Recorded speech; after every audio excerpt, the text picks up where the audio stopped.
Hello students, welcome back to my YouTube channel.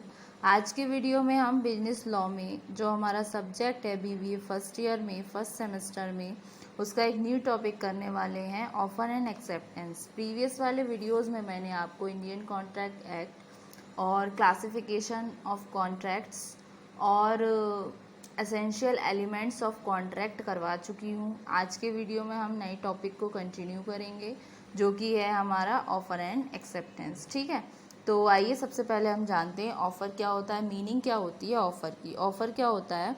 To form a contract there must be an offer by one party. किसी भी contract के formation के लिए क्या होना चाहिए? एक ऑफर होना चाहिए एक पार्टी के द्वारा, and acceptance by another party, और एक्सेप्टेंस होना चाहिए दूसरी पार्टी के द्वारा, and an exchange of consideration. ये क्या है? ये एक्सचेंज है कंसिडरेशन का। कंसिडरेशन का मतलब होता है समथिंग इन रिटर्न जिसकी कोई वैल्यू हो। ठीक है, the person who proposes the terms of an agreement, जो ए पर्सन है जो प्रपोज करता है टर्म्स को किसी एग्रीमेंट की, जो ऑफर बनाता है वो कहलाता है आपका ऑफरर इन कॉन्ट्रैक्ट लॉ। ठीक है, और जिस the person to whom the offer is made is known as the offeree, और जो पर्सन है जिसके रिगार्डिंग जिसके लिए ये ऑफर बनाया जा रहा है वो कहलाता है आपका ऑफरी। बेसिकली ऑफर क्या होता है? ऑफर में दो पार्टीज होती हैं आपकी, ऑफरर और दूसरी ऑफरी। ठीक है, ऑफर क्या है? By a person is an expression है विलिंगनेस का टू डू समथिंग। ठीक है, the word person implies both the natural person and the artificial person.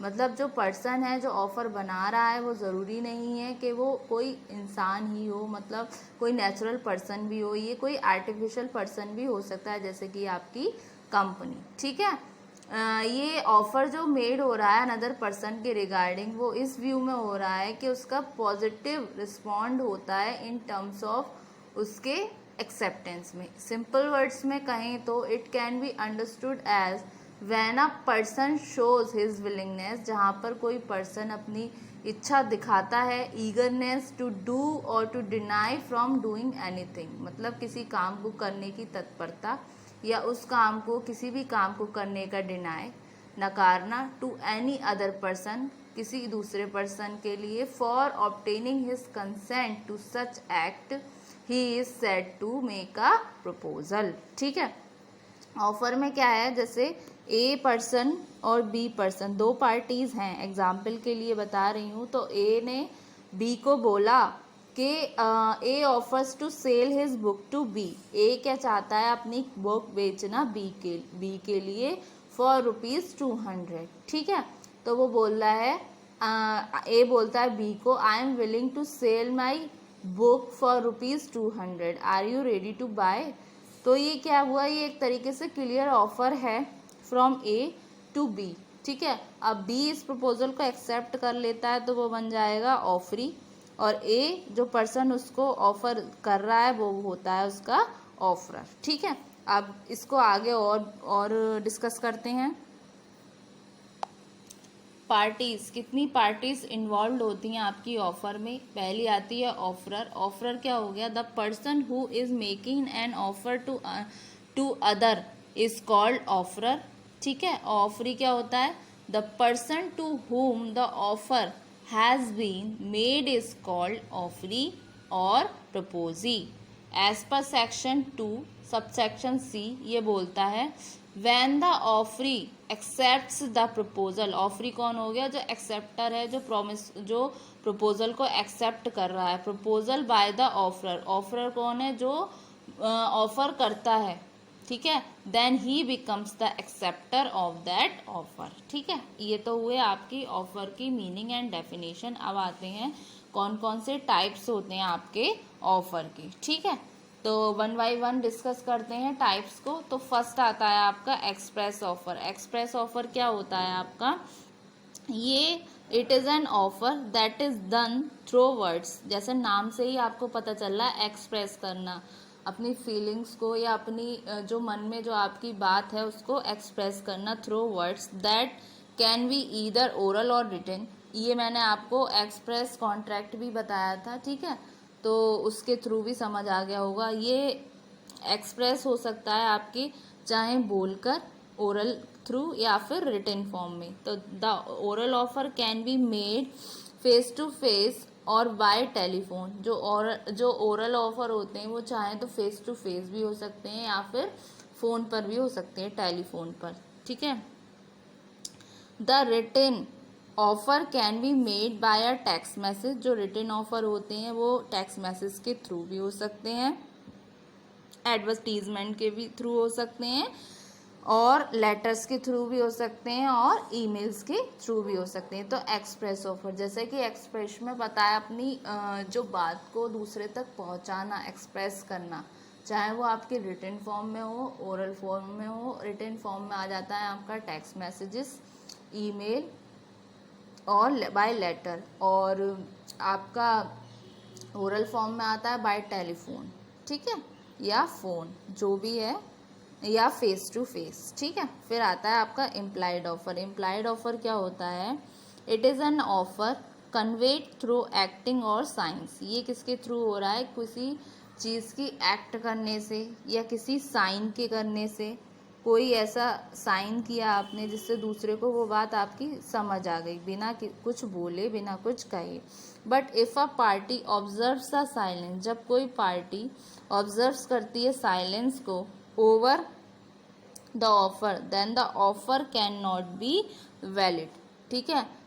जहाँ पर दूसरी पार्टी ऑब्जर्व कर लेती है साइलेंस को किसके ओवर में, ऑफर के, तो उस कंडीशन में ऑफर वैलिड नहीं हो सकता, ठीक है। फिर आता है आपका स्पेसिफिक ऑफर। स्पेसिफिक ऑफर क्या कहता है? It is the offer made to a specific person. ये ऑफर किसके रिगार्डिंग है? ये किसी स्पेसिफिक पर्सन के रिगार्डिंग है, कोई डेफिनेट पर्सन है जो कहलाता है आपका स्पेसिफिक ऑफर। और ये ऑफर एक्सेप्टेड होता है सिर्फ उसी स्पेसिफाइड पर्सन के द्वारा, ठीक है। It is that offer made to a specific person or group of person and can be accepted by the same not everyone else। इसका एग्जाम्पल देख लेते हैं स्पेसिफिक ऑफर का। जैसे for example, Varun offers to buy a car from Tarun for ₹10 lakh. Varun offer करता है by करने के लिए कार, किससे? तरुण से, 10 लाख रुपए में। दस a specific offer is made to a specific person. तो ये स्पेसिफिक ऑफर मेड हुआ है स्पेसिफिक पर्सन के रिगार्डिंग, क्योंकि सिर्फ तरुण एक्सेप्ट कर सकता है उस ऑफर को, क्योंकि वरुण ने ऑफर किया है बाई करने के लिए कार, सिर्फ उसने नाम यहाँ मेंशन किया है तरुण, तो इसकी वजह से ये क्या हुआ? स्पेसिफिक ऑफर हुआ, ठीक है। अब नेक्स्ट टाइप पर आते हैं, वो क्या है? फिर फोर्थ आता है आपका जनरल ऑफर। जनरल ऑफर क्या हो गया? It is the offer made to public at large. ये ऑफर क्या है? ये मेड टू होता है पब्लिक को एट लार्ज में, and not to any particular person, और ना ही किसी पर्टिकुलर पर्सन के लिए। It can be accepted by anyone. ये किसी के भी द्वारा वो एक्सेप्ट किया जा सकता है by abiding by the terms of it. ये जस्ट उसका ऑपोजिट है स्पेसिफिक ऑफर का। जैसे कि for example, Mister Prakash advertises in the newspaper that if anybody find his missing son would be rewarded with ₹1 lakh. Mister Prakash हैं, वो एडवर्टाइजमेंट देते हैं किसी न्यूज़पेपर में, ठीक है। वो बोलते हैं अगर किसी को उसका खोया हुआ बेटा मिलता है और वो उसको वापस लौटाते हैं तो वो उसको इनाम की राशि ₹1 लाख देंगे, ठीक है। तो कोई पर्सन है Mister Bhanu, reads it, Mister Bhanu ने ये पढ़ा, and after finding the boy he calls Mister Prakash. जब उसको वो बच्चा मिल गया, जब वो बेटा मिल गया जो मिस्टर प्रकाश ने मेंशन किया था, तो वो कॉल करते हैं मिस्टर प्रकाश को, mister Bhanu, to inform about his missing son, inform करने के लिए जो उसका बेटा खो गया था। Now mister Prakash is entitled to pay ₹1 lakh to mister Bhanu for his reward. तो इसमें क्या हुआ? मिस्टर प्रकाश एंटाइटल्ड हैं पे करने के लिए 1 लाख रुपए टू मिस्टर भानु के लिए जो अवार्ड की राशि थी, क्योंकि इसमें उन्होंने किसी पर्सन का नाम मेंशन नहीं किया। उन्होंने बोला किसी को भी मेरा खोया हुआ बच्चा मिले तो उसको मैं 1 लाख रुपए दूंगा। अब एकदम से मिस्टर भानु को मिला, हो सकता है किसी और पर्सन को मिलता तो वो उसको पैसा देते रिवॉर्ड के तौर पर। तो ये क्या हुआ, ये आपका हुआ जनरल ऑफर। ये जनरल ऑफर है, सभी के लिए है, ना कि मिस्टर भानु के लिए था। ठीक है, फिर आते हैं क्रॉस ऑफर की ओर। क्रॉस ऑफर क्या होता है, जहाँ पर दो पार्टीज एक्सचेंज करती हैं identical offers in ignorance at the same time of each other's offer. जैसे कि when both the parties involve makes a similar offer to one another without knowing the each other's offer, then it is called cross offer. जैसे कि X sends an email to B to purchase his car for ₹2 lakh. X send करता है email by को कि वो purchase करना चाहता है कार को 2 लाख रुपए में। उसी समय पे Y unknownly is also sending an email to X. उसी समय पर बाई उस ईमेल को सेंड करता है एक्स को स्टेटिंग his desire two by the car. मतलब दोनों को पता नहीं है, दोनों सेम ही कार को खरीदना चाहते हैं 2 लाख रुपए में। This is the cross offer made where one party needs to accept the offer of another। ठीक है, फिर आता है आपका स्टैंडिंग और ओपन ऑफर। ये क्या है, ये ऑफर है that is continuous in nature is the standing offer. इसमें क्या है, पर्सन आई है, आर है, दूसरा पर्सन एस है, एक पर्सन एग्री टू बाई है, किसी चीज़ को खरीदने के लिए तैयार है, दूसरा एग्री टू एक्सेप्ट। तो इस कंडीशन में ये क्या हुआ आपका स्टैंडिंग और ओपन ऑफर। ठीक है, ये अलाउड करता है remain offer acceptance over a period of time, जो कहलाता है आपका स्टैंडिंग, ओपन और कंटिन्यूइंग ऑफर। जो tender for supply of goods, जो टेंडर होता है सप्लाई ऑफ गुड्स का, एक तरीके से एग्जाम्पल हुआ आपका स्टैंडिंग ऑफर का। होप सो स्टूडेंट आपको ये वाला लेक्चर समझ आया होगा। Thank you very much.